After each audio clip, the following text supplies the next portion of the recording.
No. Hey, Thomas here, Ryobi fanatic. Just got the 40-volt auger. And, found it easy to carry. You take the auger off. It just kind of makes it a lot easier. My son showed me that. A couple of things on here. This is, it's not keyed. It just slips on to there and has a pin that goes through.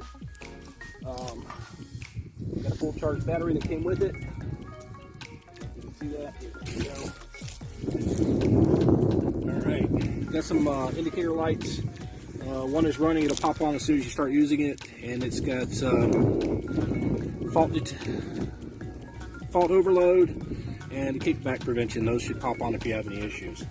Over here, the handle, it starts off in low, you flip it to high, and then there's also reverse if you get caught on a root or something. Alright, pop this bad boy on.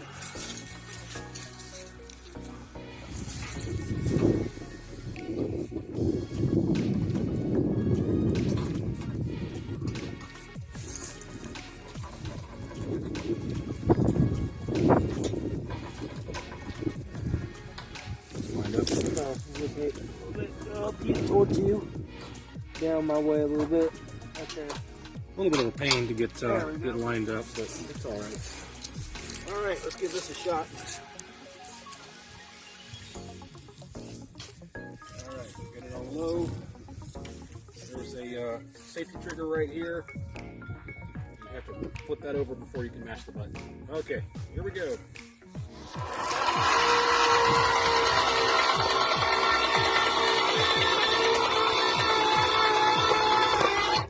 Hit a root, but it stopped it. Didn't get any real kickback off of that, so that was nice. All right, let's try this on high.